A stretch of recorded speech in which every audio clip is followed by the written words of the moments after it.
Bismillahirrahmanirrahim. Assalamualaikum warahmatullahi wabarakatuh. Waalaikumsalam warahmatullahi wabarakatuh. Masih semangat Bapak Ibu? Masih. Oke, sebelum kita mulai saya minta tepuk tangannya dulu dong, bisa? Terima kasih. Nah, saya di sini saya akan melanjutkan apa yang Ibu tadi Bu Sri Punyati sampaikan, yaitu tentang yang tadi pertama nilai-nilai budaya positif ya. Disiplin positif dengan restitusi hukuman. Dan untuk saya agak grogi. Saya akan membahas tentang keyakinan kelas. Nah, sebelum kita mulai, kira-kira ketika melihat keyakinan kelas, apa yang terlintas dalam pikiran Ibu apa? Coba. Apa itu keyakinan kelas? Yakin bisa. Yakin bisa. Oke, yang lain mungkin Bapak-bapak bisa? Kemampuan pengelolaan kelas. Kemampuan pengelolaan kelas, yes, that's exactly. Jadi, keyakinan kelas itu adalah sebuah peraturan yang kita buat dalam lingkungan kelas sebelum kita memulai proses pembelajaran. Mengapa keyakinan kelas? Kenapa bukan peraturan kelas? Mengapa? Kira-kira apa jawabannya? Karena keyakinan kelas ini, dia lebih kepada ini adalah sebuah keyakinan, tidak memaksa. Tapi ketika peraturan itu mengikat dan semua itu harus dipatuhi. Oke, saya lanjut ya. Pembentukan keyakinan kelas. Nah, misalnya begini, Bapak Ibu sering tidak kalau misalnya kita sementara belajar, siswanya kadang susah diatur. Sering ya. Paling sering susah diatur. Kemudian ada yang kesana kesini, ada yang keluar masuk, ada yang sementara kita menjelaskan mereka malah ngobrol. Nah, disinilah fungsi dari keyakinan kelas ini. Kenapa? Dengan adanya keyakinan kelas ini, sebelum kita memulai pembelajaran, anak-anak akan mematuhi apa yang telah kita buat. Keyakinan kelas ini tujuannya apa? Kita mengajarkan kepada anak-anak untuk bertanggung jawab dengan apa yang mereka ucapkan.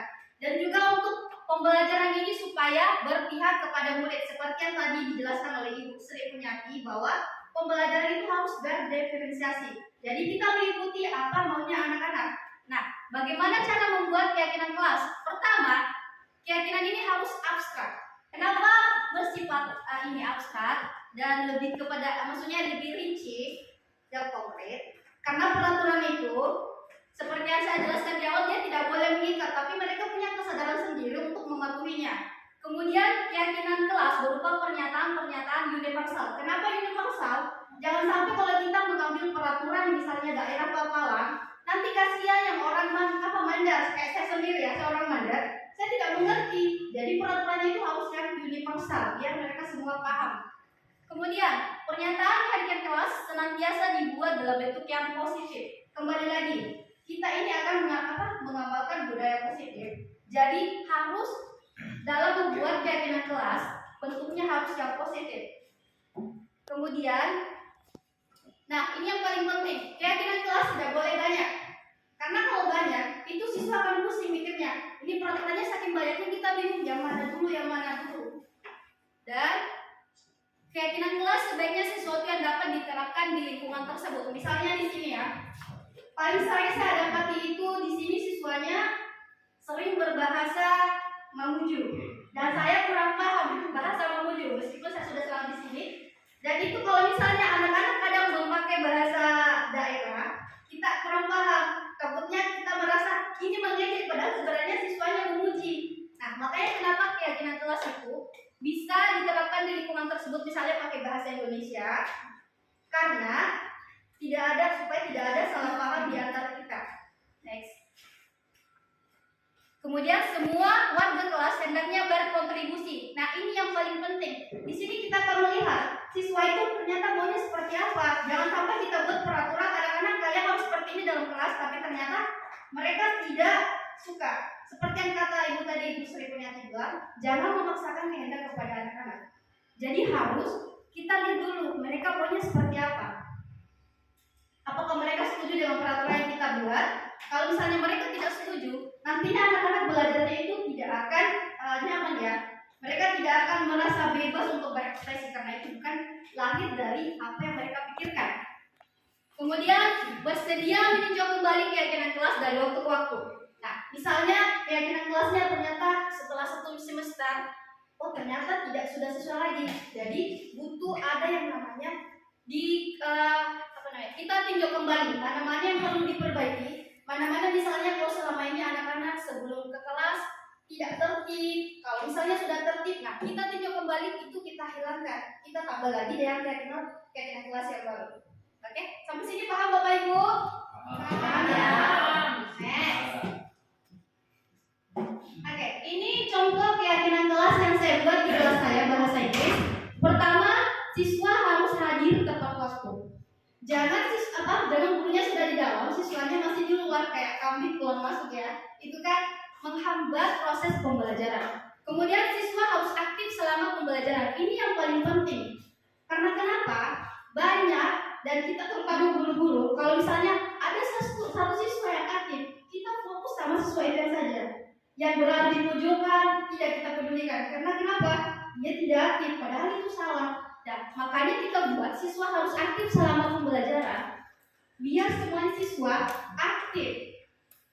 Dan tadi mohon maaf ya, saya tidak bermaksud menyinggung. Seperti pas dia Ibu Sri, sepertinya Pak Sedi kayaknya kurang konsentrasi ya. Tadi ya.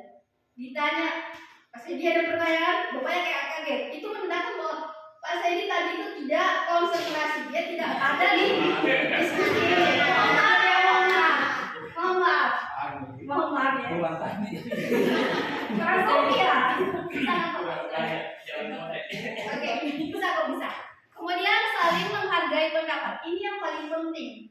Jangan sampai ada siswa karena dia merasa saya pintar, ketika temannya ada yang memberikan pendapatnya tentang sesuatu, malah dianggap wah itu salah. Seharusnya seperti ini. Kenapa dianggap salah? Karena dia bodoh. Dia mikirnya siswa itu bodoh. Karena dia merasa pintar bahwa pasti pernyataan teman saya ini salah. Kemudian meminta izin ketika meninggalkan kelas. Ini yang selama ini sering saya alami. Mungkin Bapak Ibu juga pasti pernah mengalaminya. Ya. Ini yang paling sering dan paling kasus yang paling marak adalah mereka minta izin ke toilet tapi ditemukan di kantin. Itu yang paling sering. Nah, jadi kenapa? Karena selama ini saya menyadari sebelum saya belajar ini ya di CGP, saya kalau misalnya siswanya keluar masuk karena saya sementara asik menjelaskan, saya tidak perhatikan dia keluar masuk. Nanti setelah saya sadar, setelah siswanya mulai berkurang hampir sebagian, baru saya sadar, loh kemana mereka? Nah itu salah satu kesalahan saya. Setelah saya mengikuti CGP ini, saya mulai berbenah. Oh sepertinya ini penting. Kemudian kasih batasan berapa kali mereka harus keluar masuk kelas. Itu yang paling penting. Kemudian siswa wajib mengerjakan tugasnya. Ini juga yang paling penting. Dan selama ini mungkin ada yang menganggapan wah sudah mendekati waktu istirahat, tidak usah dikerja, nanti juga bakal jadi PR. Jangan dibiasakan seperti ini Bapak Ibu. Pokoknya ketika kita memberikan tugas kepada siswa, usahakan mereka mengerjakan. Selesai tidak selesai, pokoknya harus dikumpul ketika beristirahat. Jangan ada kompensasi. Oh iya, karena sudah habis waktunya, ini jadikan PR. Jangan ada seperti itu. Oke ya, bisa ya? Next.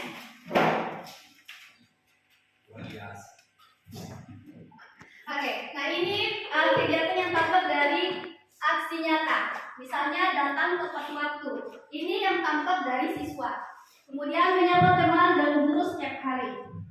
Ini yang tampaknya. Ini merupakan pendalaman dari keyakinan kelas maksud saya. Kemudian mengembalikan barang teman setelah dipinjam dan mengucapkan terima kasih. Mungkin poin ini yang perlu kita perhatikan.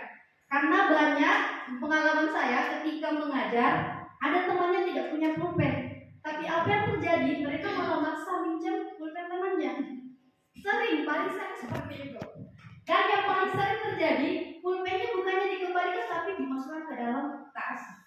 Itu yang paling sering dan sering saya alami juga pada saat sekolah. Nah ini yang perlu kita benahi dari anak-anak. Bagaimana caranya mereka diajarkan untuk bertanggung jawab dan mengembalikan sesuatu yang bukan barang milik mereka. Kemudian tidak tampaknya sering hadir terlambat. Ini yang mungkin jadi PR kita selama ini. Masih banyak siswa yang seperti sering dilakukan Ibu Nusya. Ketika apel pagi masih banyak anak-anak yang dulu apel pagi.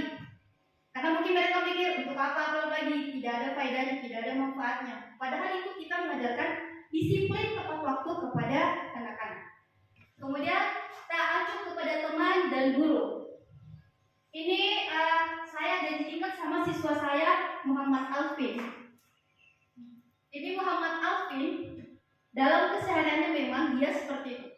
Dia tidak ada interaksi dengan teman-temannya, bahkan sesama guru, bahkan kepada guru. Ketika gurunya lihat, dia malah kayak lari, entah. Padahal dia tidak berbuat salah. Cuma setelah saya dalami anak ini ternyata, ini akan nanti kita bahas. Ternyata anak ini dia krisis kepercayaan diri. Setelah saya tanya, saya sempat pada saat dia bermasalah kemarin mempraktekkan segitiga restitusi, saya tanyakan ternyata saya dapat masalahnya. Anak ini sebenarnya tidak malas, tapi dia krisis kepercayaan diri. Oke.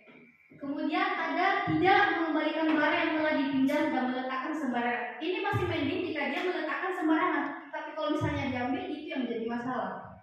Karena dia sudah mulai mengakui sesuatu yang bukan hak milik mereka. Jangan sampai ini terus sampai mereka dewasa. Itu yang ditakutkan akan menimbulkan perilaku-perilaku yang negatif. Selanjutnya Bapak Ibu ya. Lanjut.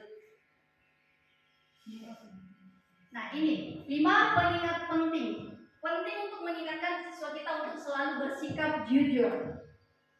Kemudian bertanggung jawab dengan apa yang telah mereka lakukan. Kemudian saling menghargai, ramah, sopan dan peduli, serta menyimak dengan baik dalam pembelajaran di kelas itu. Mungkin ini akan dijelaskan secara lebih rinci bagaimana ini penerapannya di segitiga restitusi mungkin ya Bu ya, di slide Ibu tulisnya ya. Nah, ini sehubungan dengan yang tadi. Berat ya tugasnya manusia. Nah, sehubungan dengan tadi yang apa yang boleh dilakukan dengan apa yang tidak boleh dilakukan. Nah, guru itu tugasnya apa? Mengajar, mendidik, menjawab pertanyaan, memberi nilai, mengatur kelas, menegakkan peraturan kelas di sekolah, menjalankan keyakinan kelas dan peduli terhadap murid. Oke, ini yang harusnya tugasnya guru yang kita lakukan selama ini, dan saya yakin Bapak Ibu sudah sangat paham akan tugas-tugas ini. Kemudian tugasnya murid apa? Belajar, mencoba, menghasilkan yang terbaik dari diri, bertanya jika tidak paham, mengikuti peraturan, menjalankan keyakinan kelas, mendengarkan dan memeriksa tugas kembali. Jadi saya kira itu jelas ya Bapak Ibu ya. Nah ini yang bukan dari tugas guru dan bukan tugas murid. Saya kira ini sangat jelas karena siapapun guru tidak mungkin menyakiti ataupun ingin berniat jahat kepada siswanya. Misalnya pun gurunya mungkin ketika siswanya salah, ya ini sebelum saya kenal CGP, ketika siswanya salah dan gurunya marah, itu tidak ada maksud untuk menyakiti, tapi justru karena sayang. Itu pemahaman saya sebelum saya ikut CGP. Tapi setelah saya mengikuti CGP, ternyata memarahi itu tidak boleh kita lakukan kepada siswa kita. Ada yang namanya di 5 posisi kontrol itu, yang ada 5 pertama yaitu sebagai penghukum, ini yang tidak boleh dilakukan oleh seorang guru. Kemudian apa lagi? Sebagai teman. Dan selama ini saya paling sering menerapkan posisi kontrol itu sebagai teman. Dan itu saya kebablasan karena siswa saya ketika berada di dalam kelas menganggap saya sebagai teman, cenderung tidak memperhatikan apa yang saya katakan karena sudah saking akrabnya. Kemudian ada pemantau. Nah di pemantau ini kita hanya memantau siswa, tapi kita juga memantau ini dia lebih ke konsekuensinya. Ketika ada peraturan yang dilanggar, maka siswa itu harus bertanggung jawab. Dan ini juga tidak boleh sebenarnya. Kemudian ada yang keempat, sebagai pemberi rasa bersalah. Ini yang paling sering kita lakukan. Kita sering membuat anak merasa bersalah. Padahal itu, ketika kita membuat anak merasa bersalah, bukannya mereka sadar, mereka akan tambah merasa bersalah. Ketika anak-anak boleh merasa bersalah, itu akan tertanam dalam diri mereka. Saya salah. Dan bahaya jika itu bisa sampai kayak orang bawah sadar. Karena itu akan terbawa sampai mereka dewasa. Kemudian yang paling terakhir, tidak ada di sini ya, nanti akan dijelaskan. Itu adalah manajer. Posisi ini yang paling seharusnya kita lakukan sebagai seorang guru. Kita harus bisa memanage. Nah, di sini posisi ini, di posisi kontrol ini, guru itu dia tidak langsung menunjuk kesalahan siswanya, tidak, tapi bertanya kepada siswa. Nah, kamu salahnya apa? Kita tadi apa yang saya kalian tadi Bu ya? Menetralisir ya, menstabilkan identitas. Jadi kita tanyakan dulu, anak salahnya di mana? Jadi kita tidak langsung, nah kamu salah, tidak. Biarkan mereka menyadari mereka salahnya di mana. Kemudian biarkan mereka menyadari apa yang harus saya lakukan untuk bisa menebus kesalahan saya ini. Apa yang harus saya lakukan? Nah, di situ di posisi manajer ini, anak selain bisa menyadari kesalahannya, mereka juga bisa menyadari apa yang harus saya lakukan untuk memperbaiki ini dan konsekuensinya apa. Jadi di sini posisi manajer memang yang seharusnya bisa dilakukan oleh guru-guru dalam menghadapi siswa yang dalam kategori bukan nakal ya, tapi butuh perhatian.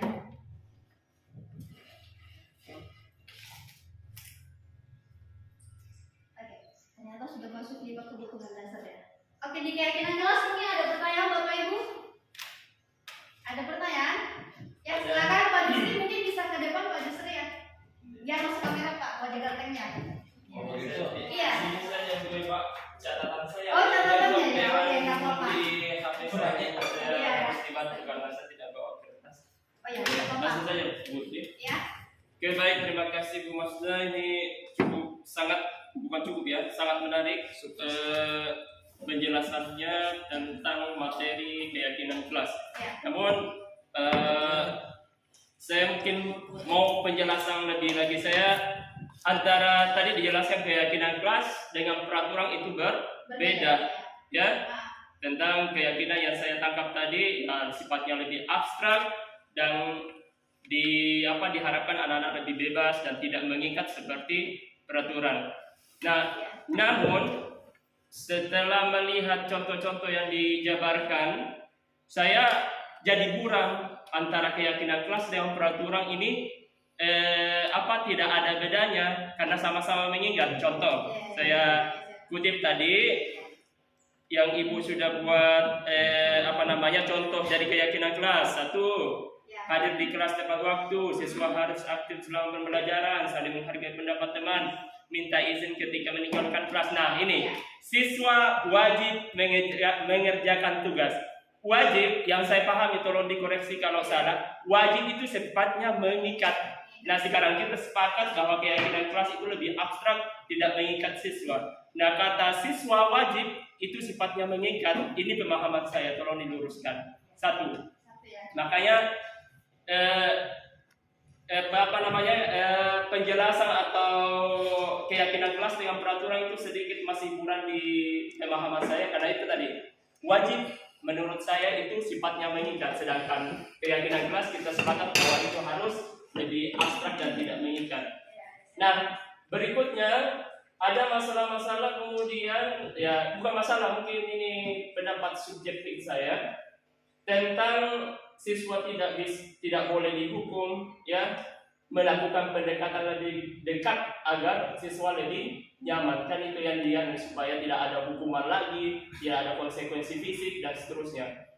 Karena itu akan menjauhkan guru antara guru dan siswa. Namun yang terjadi ketika misalkan siswa bersangkutan melakukan kesalahan tidak diberi efek jerah, hal apa yang diberikan supaya dia bisa menyadari kesalahannya dan move on dari kesalahan itu. Kemudian seperti yang dijelaskan tadi Ibu, kalau siswa tadi tidak dimarahi, kita rangkul lebih dekat, menganggap kita sebagai teman, itu kebawa ke kelas, menganggap kita sebagai teman, ya bahasa yang dipakai bahasa teman dengan teman, tidak mendengarkan kata teman saya bicara seperti itu Bu. Jadi itu yang masih membuat saya buyar tadi. Satu itu tadi antara keyakinan dan peraturan masih kurang karena wajibnya tadi itu masih mengikat, kemudian tadi itu tidak menghukum, melakukan pendekatan, justru melahirkan hal-hal yang membuat siswa itu melanggar aturan ya. Mungkin singkatnya seperti itu. Oh, ya. Terima kasih Bu. Oke. Sama-sama Pak Jusri. Kita ada untuk pertanyaan yang dari Pak Jusri. Di sini mungkin ada sedikit kata ya. Sebenarnya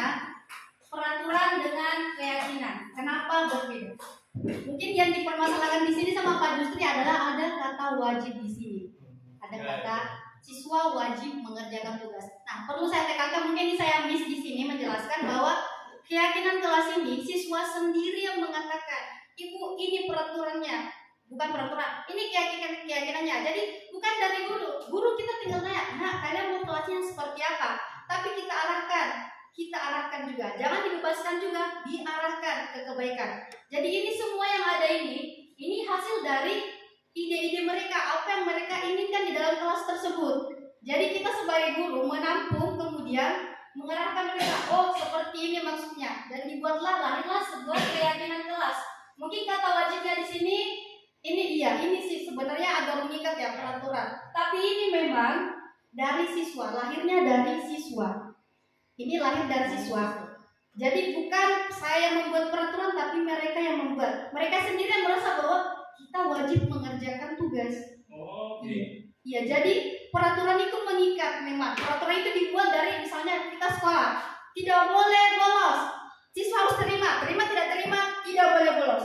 Tapi kalau anak-anak yang menyatakan kita tidak boleh bolos karena akibatnya nanti bisa dipanggil orang tua atau bisa yang lainnya, itu dari kesadaran mereka, lahir dari mereka sendiri.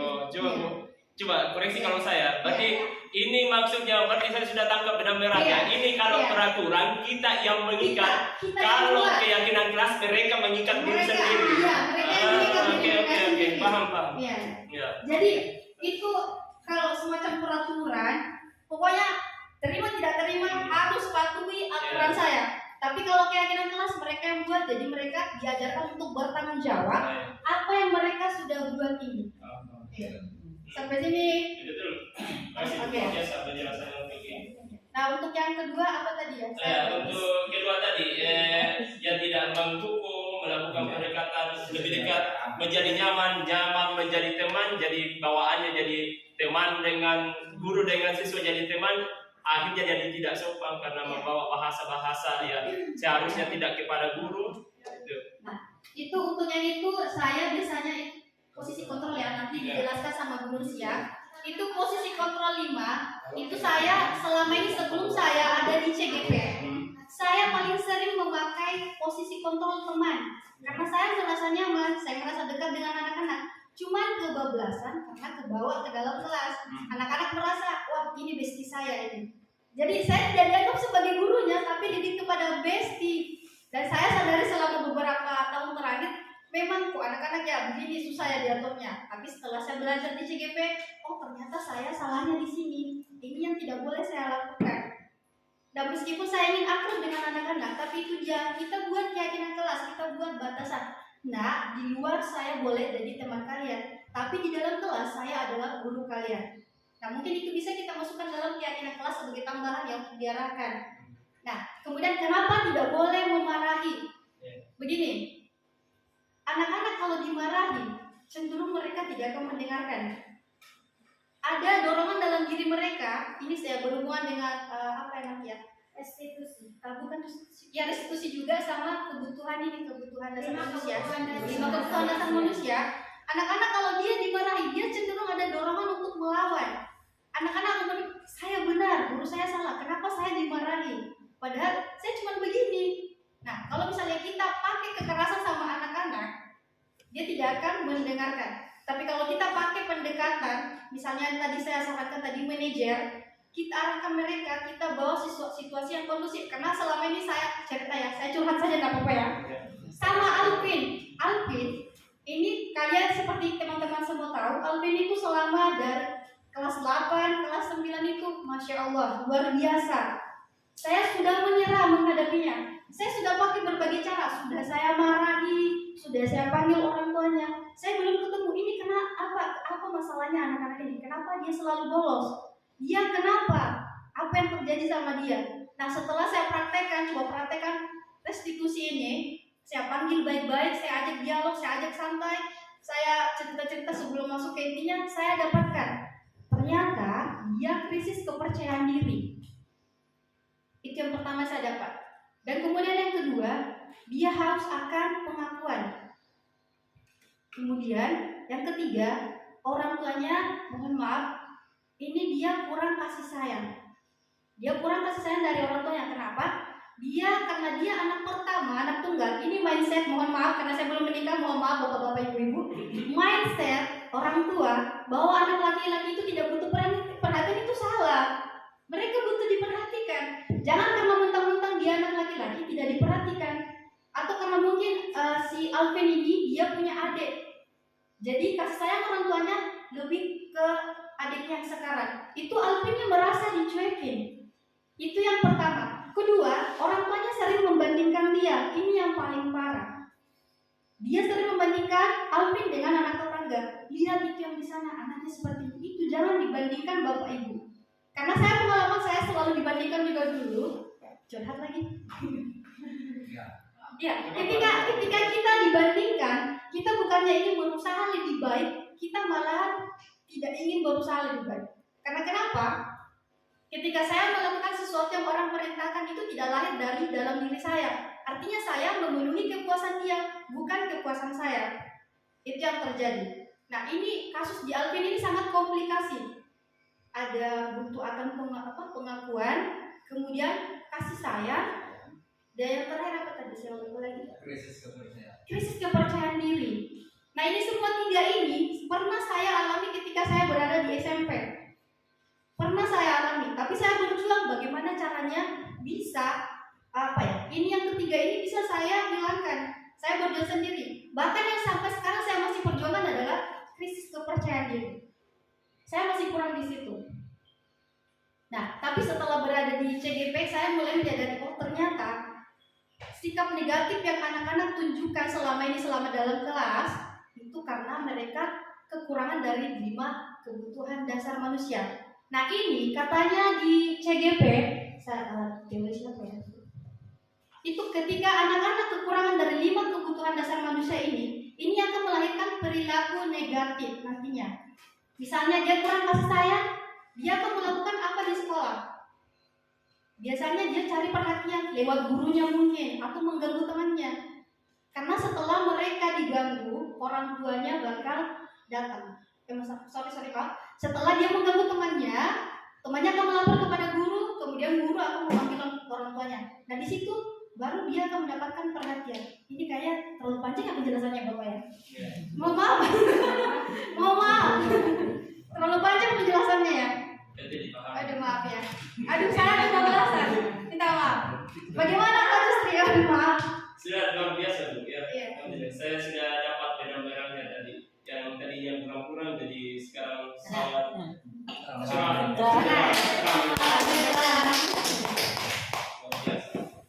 ditambah dengan pengalaman hidup yang luar biasa. Iya. Semua orang punya kisah hidup seperti Ya, Pak. kisahnya sama, jadi artinya kisah hidupnya itu nyata betul. Ya. Jadi kita yang merasakan itu terbawa suasana juga. Ya, saya terbawa arus. Makanya kemarin saya berusaha bagaimana cara menyelamatkan Alvin ini. Tapi karena pelanggarannya sudah terlalu banyak, sudah tidak bisa ini. Dan daripada dia di sini ternyata tidak lulus, mending kita carikan sekolah. Itu saya sedih, sumpah saya sedih, sebenarnya sedih saya nangis. Karena saya melihat diri saya di Alvin. Saya melihat diri saya di Alvin, wah saya dulu seperti ini. Tapi saya ingin berubah. Dan sayangnya Alvin dia tidak punya. Ya, itu yang jadi masalah, bukan dia tidak mau berubah masalah. Iya. Dia tidak menemukan bagaimana cara berubah. Saya coba dekati hari itu di dalam gimana? Di tempat yang ini saya interogasi dia menangis.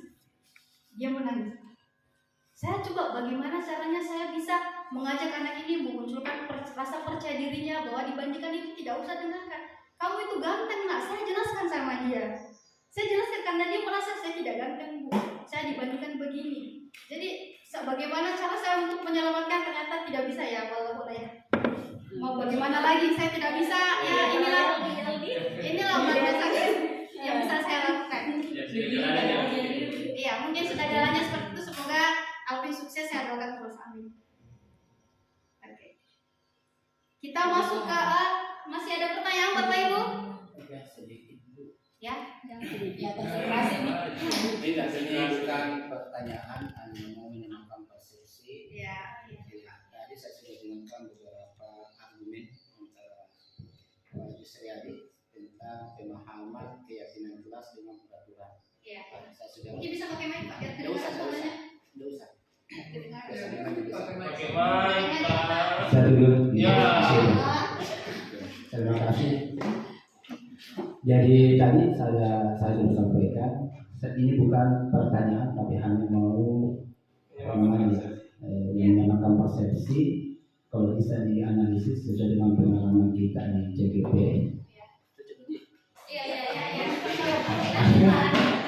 Tentang tadi pemahaman keyakinan kelas dengan peraturan kelas.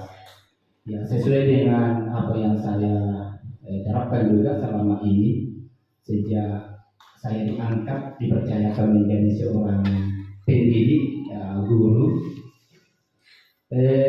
Saya memulai di setiap pembelajaran, ya, selama ini yang saya terapkan di satu semester. Setiap memulai pembelajaran itu di satu semester itu saya adakan kontrak.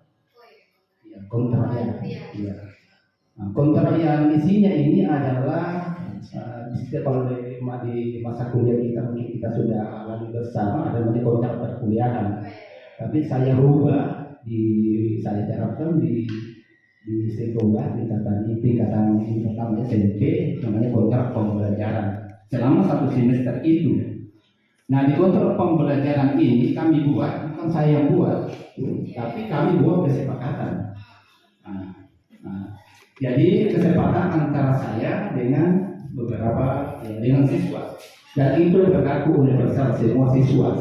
Ya, tapi dalam satu tingkatan atau dalam satu kelas itu tidak semua apa yang kami maksudnya satu kontrak itu berbeda dengan yang lain sesuai dengan kesepakatan kami. Ya, sesuai dengan kebutuhannya. Jadi yang kami buat bukan peraturan ya, kontrak. Nah, kesepakatan kami di sini adalah tentang bagaimana cara penilaian. Penilaian itu ujungnya nanti di penilaian. Ya. Jadi kesepakatan kami di situ ada 3 komponen penilaian yang kami sepakati. Yang pertama adalah penilaian pengetahuan dan ada beberapa aspek yang dinilai di situ. Kemudian juga penilaian keterampilan ada beberapa aspek. Kemudian penilaian keterampilan dan ada beberapa aspek itu yang kami kesepakati. Ya, ada beberapa poin 1, 2, 3 bahkan lebih. Ya. Kemudian yang terakhir di situ adalah yang paling dominan kalau bagi saya kesepakatan oleh siswa adalah kehadiran. Tadi itu saya lihat ada muncul tentang kehadiran, kami cantumkan kesepakatan kami 80% sesuai dengan aturan yang diterapkan di sekolah. Ya, ini bukan pertanyaan dan hanya saya mau. Apakah ini termasuk peraturan atau keyakinan? Mohon dianalisis ini. Hanya itu yang saya mau. Ya, mungkin itu cukup. Terima kasih. Terima kasih Pak Saidi. Benar untuk Pak Saidi.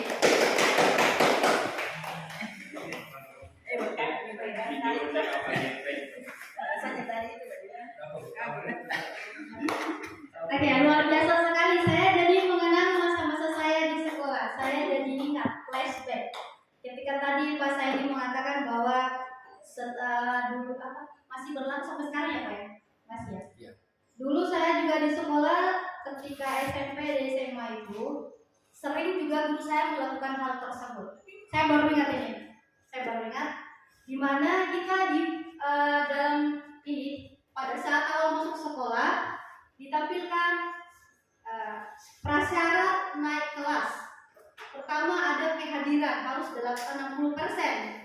Kemudian tugasnya masuk, kemudian nilai-nilai ininya segala macam seperti yang Bapak tadi sampaikan. Itu saya jadi mikir begini. Ini saya mau tanya Pak, itu Bapak sendiri yang buat atau anak-anak yang ini ikut terlibat? Tadi saya sudah sampaikan bahwa tadi membedakan peraturan dengan keyakinan. Jadi kami buat itu kontrak, buat kesepakatan. Kalau tidak setuju kita hilangkan. Kalau setuju. Tapi itu sumbernya dari Bapak atau dari anak-anaknya Pak? Ya, idenya saya dari munculkan ide itu dari saya. Ya. Kemudian saya sampaikan ke anak, apakah kira-kira setuju kalau seperti ini? Nah, Jadi tujuan saya di sini adalah supaya anak-anak itu, siswa maksud saya, untuk memperoleh nilai yang baik, maka ini yang harus saya lakukan. Oke. Jadi kemudian juga beberapa proses supaya mendapatkan nilai seperti saya sampaikan ke mereka. Mungkin bisa saya katakan itu sedikit mengarah ke peraturan Pak. Peraturan. Karena itu kan lahir dari Bapak, idenya dari Bapak. Bapak yang kasih. Nah, ini ada ini. Kalian setuju atau tidak? Cuman kalau misalnya begini, kita langsung kasih anak-anak peraturan seperti itu, mereka jadi nge-stuck. Mereka tidak bisa mengeluarkan ide karena sudah ada diberikan pilihan. Tapi Meskipun mereka tidak setuju, itu dirubah. tapi terkadang juga apa yang saya tampilkan itu, saya munculkan itu ada tambahan dari mereka, idenya mereka. Ada tambahan. Dan saya itu masukkan. Masukkan. Iya. Makanya tidak menutup kemungkinan satu tingkatan itu berbeda dengan yang lain. Sesuai dengan Tingkatan yang lain. mereka ya. Oke. Ini tergantung. Saya bingung. Sedikit Bu, saya Ya, bisa silakan. tambahkan begini Pak, baik. Kita kan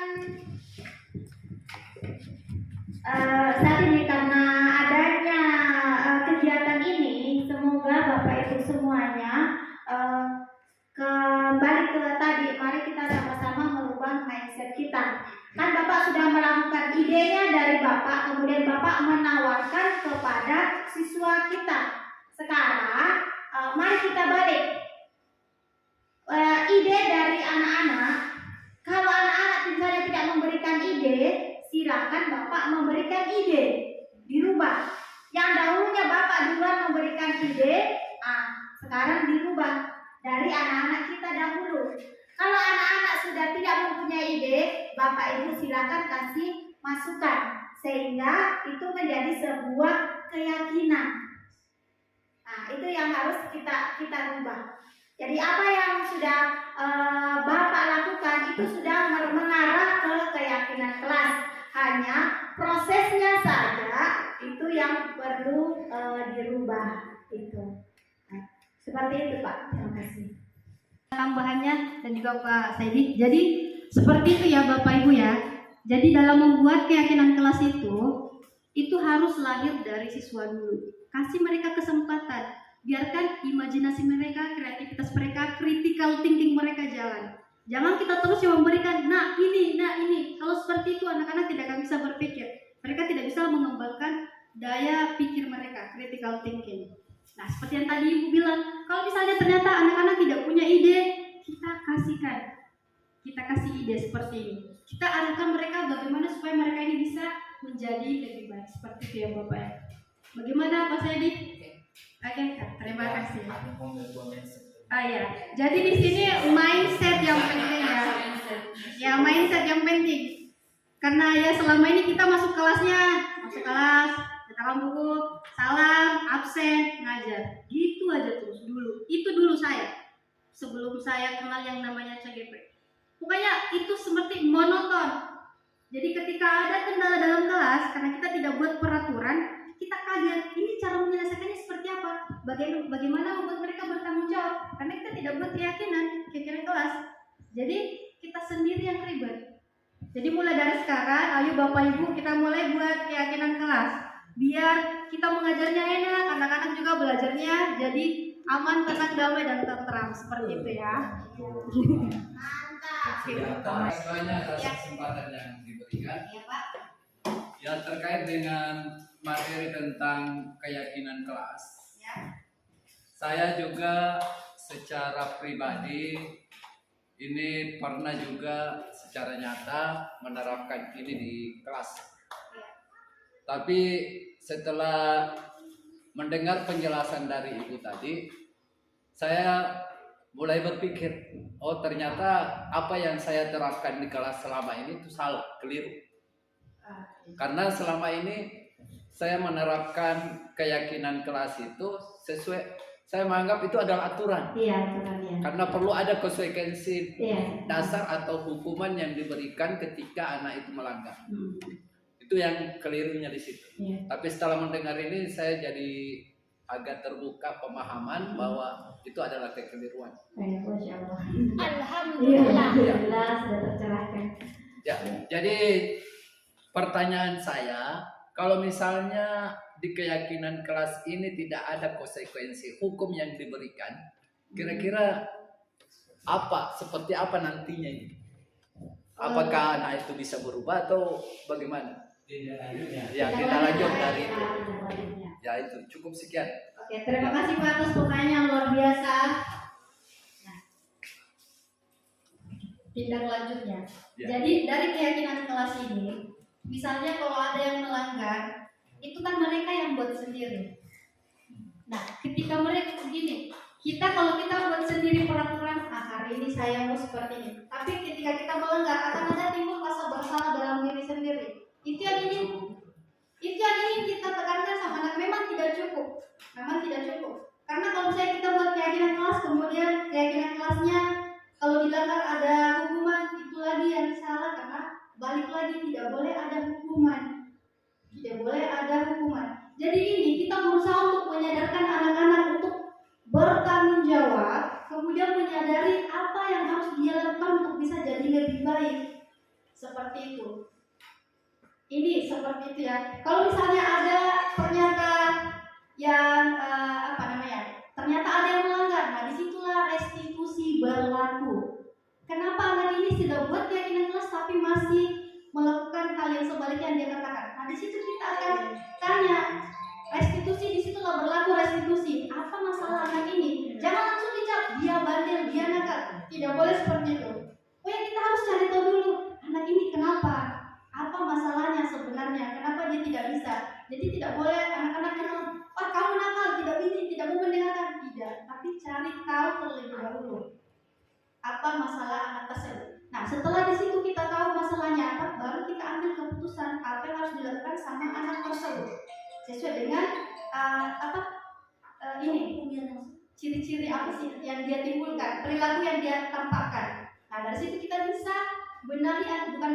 kita bisa arahkan anak ini. Nah, seperti ini ya, disitulah nanti Bu Nursia ya akan dijelaskan lebih lanjut tentang restitusi ini, peran dari restitusi itu sendiri, Pak. Bagaimana? Oke, sedikit lagi. Ya, tidak apa-apa banyak. Ya, jadi saya agak sedikit paham juga. Ya. Kalau misalnya orientasi dari keyakinan keras ini adalah untuk membentuk anak atau peserta didik itu jadi punya rasa tanggung jawab. Tapi kalau misalnya tidak ada konsekuensi yang diberikan, pasti anak lain juga berpikir, oh si A tidak ada perlakuan sama sekali, misalnya tidak mendapat hukuman. Oh, berarti dia juga akan berbuat yang sama. Oke, saya jelaskan ya. Jadi bagaimana cara penyelesaiannya kalau melihat kasus seperti itu? Sekalian masalah nilai. Masalah nilai ya. Ada yang rajin belajar tapi karena sesuatu mungkin dari pelanggarannya sikap mereka, ketika dia mendapatkan nilai yang lebih buruk dari yang boleh dikatakan sekitarnya, kejelasannya di bawah rata-rata. Dia yang Nilainya tinggi. Jadi si anak ini dia protes dalam dirinya, kenapa saya kalau masalah kesehatan saya diminta sekalian itu. Oke, sekalian ya. Saya jawab Pak ini dulu ya, Pak Nopal dulu ya. Jadi begini Pak Nopal, kenapa nanti misalnya ada anak-anak yang melanggar terus tidak ada konsekuensi? Saya balik lagi ke restitusi Pak. Di restitusi itu Pak, kita tidak menghukum anak-anak ataupun efek jerah, tapi kita menyadarkan anak-anak, kamu salahnya di mana? Dulu. Tapi kita stabilkan, semua orang pernah salah. Stabilkan, kita suka. Semua orang pernah salah, jangan pernah dihakimi. Kemudian dari situ kita arahkan anak-anak apa yang harus dia lakukan untuk memperbaiki kesalahannya ini. Dia mau tidak berubah, dia mau jadi seperti apa? Kira-kira kalau dia berbuat seperti ini, dia merasa nyaman atau tidak? Apakah dia bahagia melakukan hal ini? Kita tanyakan seperti itu. Nah, setelah kita sudah bisa mencapai titik itu dan Anda sudah mulai merasa bersalah, kita arahkan apa yang harus kamu lakukan untuk bisa berubah. Kalau dia mengatakan saya harus seperti ini, misalnya saya akan bayar denda, oke, tidak apa-apa, karena itu dari dia yang minta, bukan kita yang misalnya bayar denda meskipun jangan, tapi lebih kepada perilaku. Apa yang harus dia lakukan? Oke, ada lagi yang bilang, ternyata tidak dihukum. Oke, saya juga mau coba. Nah, seperti itu. Tidak, ini bukannya tidak dihukum. Ini bukan dihukum. Kita hilangkan kata hukuman ya. Itu kita memunculkan dari anak diri sendiri rasa apa yang harus saya lakukan kalau saya ingin berubah. Apakah saya akan harus seperti ini terus? Apakah saya mau seperti ini? Jadi itu sebenarnya dari dalam anak sendiri kita munculkan sikap-sikap positifnya.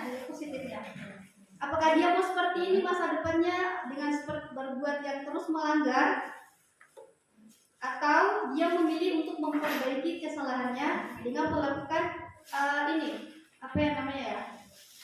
sesuatu yang dia munculkan sendiri. Kalau saya ingin merubah, misalnya contoh di restitusi saya buat itu kemarin, ada anak-anak yang memecahkan cermin temannya. Ini restitusi saya kemarin, Pak.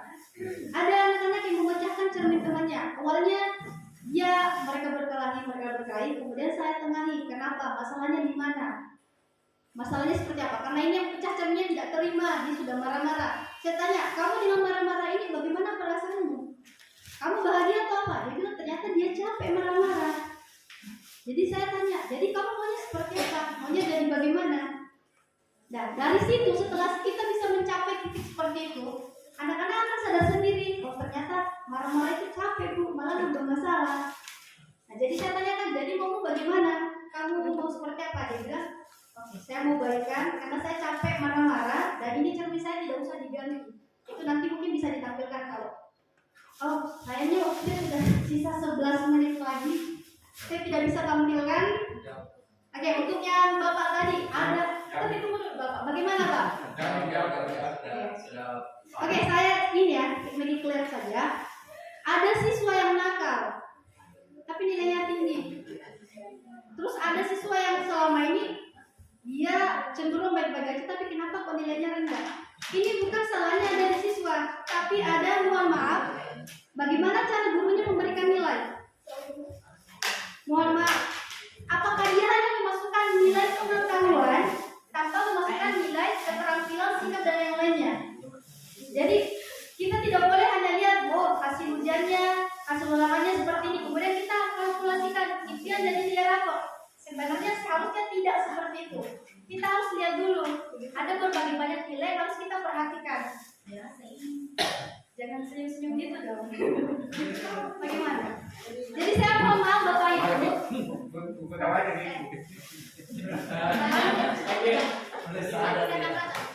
Ya, sudah sebenarnya apa mungkin lebih berkaitan Bu. Tapi ini kan sebetulnya ini poinnya.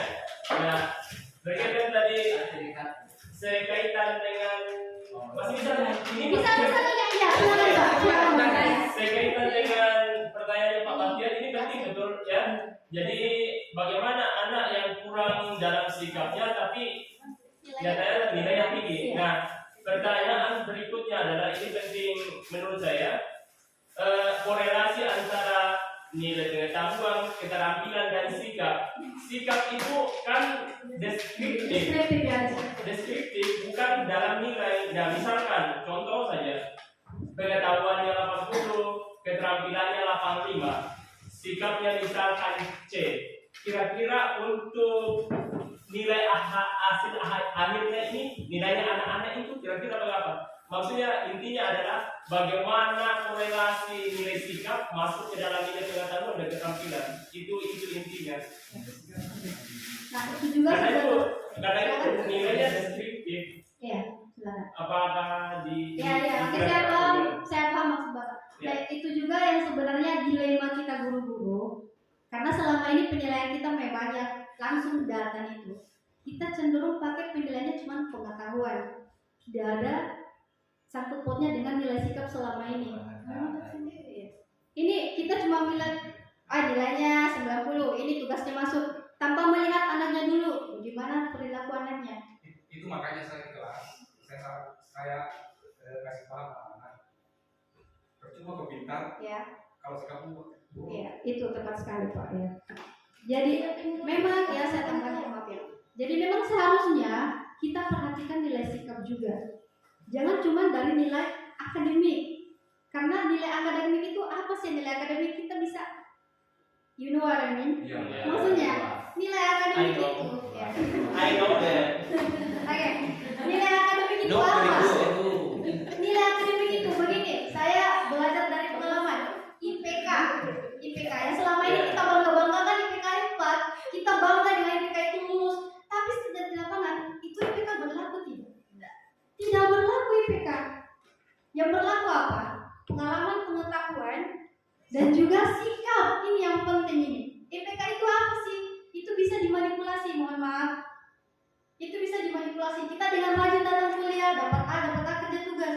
Tapi yang sebenarnya adalah pengetahuan, sikap, dan pengalaman. Ini yang paling penting di lapangan, sebenarnya fakta lapangan. Nah, di CGP ini, bagaimana kita memunculkan hal tersebut dalam siswa?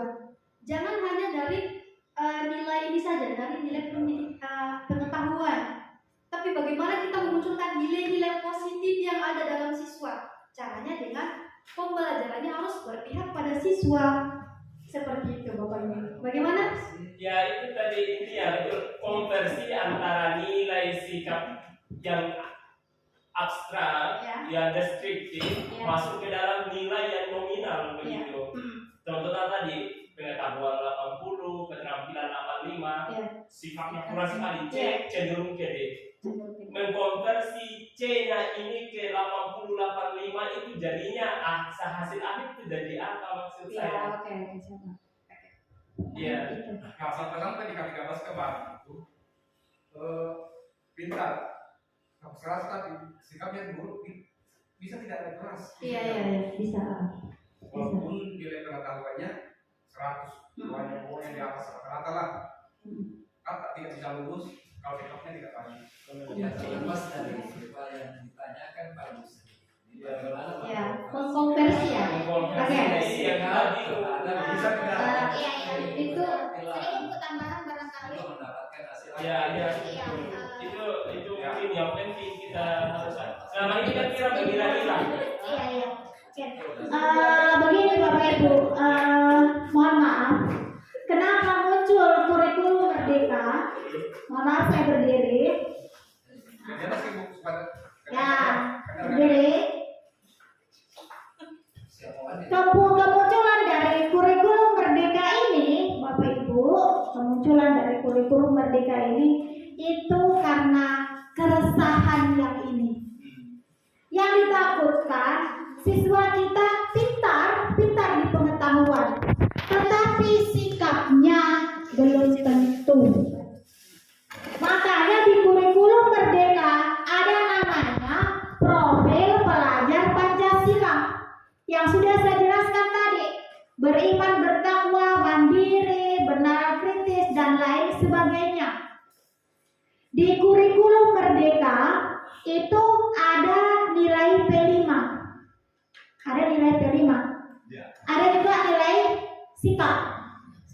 Nah, di P5 ini P5 kan berkolaborasi dari seluruh guru mata pelajaran. Disinilah sikapnya bisa dilihat. Cuman kan kita menentukan sikap apa yang mau dinilai. Kemudian di kurikulum merdeka juga itu bukan lagi target kurikulum, tetapi materi-materi esensial. Disinilah Mas Menteri begitu menyempurnakan dari K13 menuju ke kurikulum merdeka karena masalah-masalah ini tadi. Jadi Bapak Ibu, mari kita sama-sama merubah lagi mindset kita. Dari yang K13 kemarin ada nilai pengetahuan, ada nilai keterampilan, ada juga nilai sikap. Kemudian di sini disempurnakan menjadi K13, menjadi kurikulum merdeka. Kurikulum merdeka inilah yang mengantarkan anak-anak kita menuju ke masa depannya. Bagaimana nantinya nanti. Makanya karakter di kurikulum merdeka itu lebih diutamakan. Kenapa ada profil pelajar Pancasila? Disinilah mengajar kepada anak-anak kita bagaimana nanti dia terjun di masyarakat. Itu yang diharapkan. Sehingga Bapak Ibu mengenai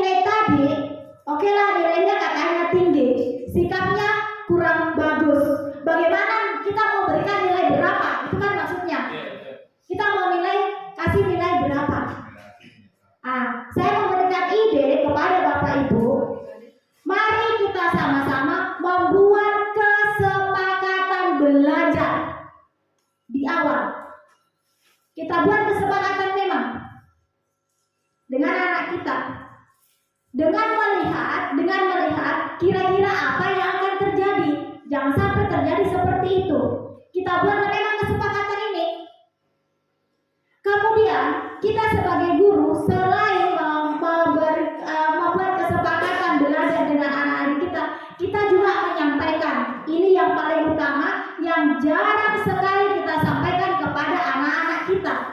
Di awal semester kita tidak menyampaikan penilaian apa yang akan kita berikan kepada siswa. Ini yang kadang kita lupa. Kalau anak-anak sudah tahu bahwa penilaiannya ini, kita kan mempunyai hak prerogatif. Ya, kita mempunyai hak bahwa untuk pembelajaran PKN misalnya penilaian seperti ini. Sampai kami jadi anak-anak kita sudah tahu kalau saya berbuat seperti ini, dia sudah tahu konsekuensinya seperti apa. Nah, yang jelas intinya kesepakatan yang sekarang menjadi kita suntikan kepada mindset anak kita, itu menjadi sebuah kesepakatan supaya anak-anak yakin, membuat sebuah keyakinan supaya anak-anak yakin bahwa yakin kalian bisa. Tadi Pak Sedia, tadi yang dibuat di semester itu ya. Iya, seperti itu Bapak Ibu. Terima kasih. Oke, silakan. Terima kasih Bu. Silakan. Enggak, maksudnya saya belum dapat benar-benarnya ini loh konversinya. Iya, itu tadi yang dapat. Iya, maksudnya nilai sikap itu bagaimana menerapkan dalam nilai nominal, Ibu? Maksudnya apa ya? Itu tadi 88,5 C cenderung ke D, itu hasil akhirnya. Kasih contoh real maksud saya, Bu. Karena ini jadi masalah kita, tinggi 88,5, sikap C cenderung ke D. Itu hasil akhirnya nanti seperti apa? Hasil akhir nilainya itu jadi berapa? 80 atau kurang 70 atau bagaimana? Kita dalam bentuk nilai. Ya, kita akan dirapor dalam bentuk nilai. Iya, oke begini. Makanya saya bilang tadi Bapak Ibu, saya bilang tadi, oke lah yang lalu biarlah berlalu. Yang ke depan ini, mumpung baru semester awal, ayo kita sama-sama membuat tadi keyakinan tadi, kesepakatan, dan kita sampaikan. Misalnya, Bapak Ibu menyampaikan, kalau kalian walaupun nilai kalian tinggi, kalau kalian sikap kalian tidak bagus, maka nilai kalian itu akan saya buat seperti ini. Silakan sampaikan. Oh, jadi kalau Makanya yang lalu biarlah berlalu, Pak. enggak, ya, kalau konsepnya, kalau nilaimu bagus tapi kelakuanmu jelek, itu nilaimu seperti ini. Ini kan masuk dalam peraturan, bukan keyakinan kelas. Ini kan penilaian Bapak, beda Pak, beda. Jadi, oh ini bukan, Hak Bapak. oh ini Untuk penilaian. bukan keyakinan kelas. Bukan. Kalau keyakinan kelas masuk di budaya positif, mengajarkan anak-anak kita untuk menjadi siswa yang berkarakter baik. Berbeda dengan penilaian ini, berbeda Pak. Oh, berbeda penilaian. Berbeda. Kalau penilaian Pak itu hak Bapak.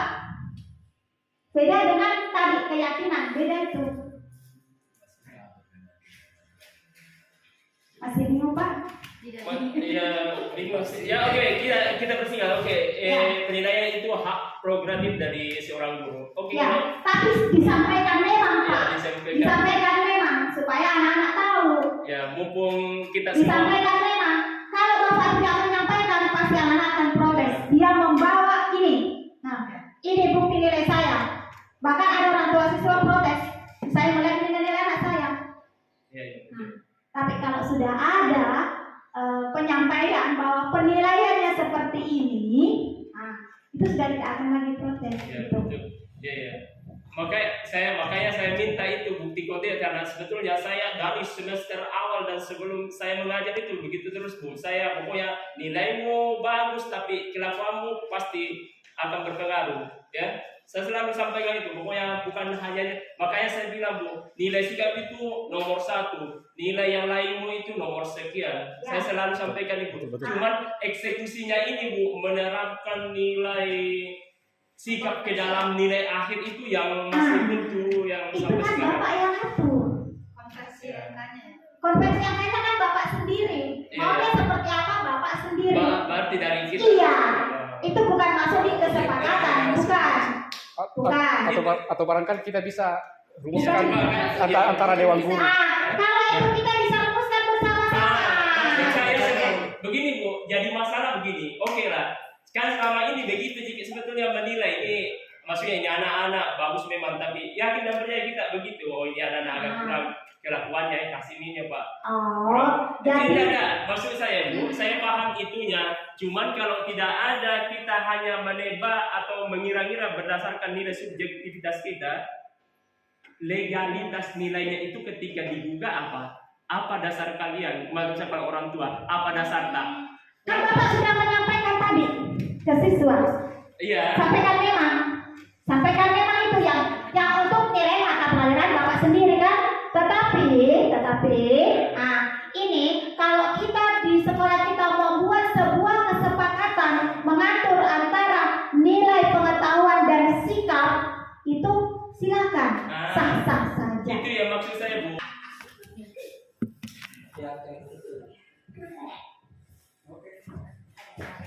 Oke, saya kira seperti itu Bapak Ibu. Terima kasih atas perhatiannya, sungguh luar biasa hari ini. Begitu banyak antusias Bapak Ibu, pertanyaan-pertanyaan hebat dan luar biasa yang kita lakukan pada diskusi diseminisasi pada hari ini. Terima kasih saya ucapkan. Saya lanjutkan kepada Ibu Nursia untuk melanjutkan segitiga restitusi ya Ibu ya. Oke. Assalamualaikum warahmatullahi wabarakatuh. Waalaikumsalam warahmatullahi wabarakatuh.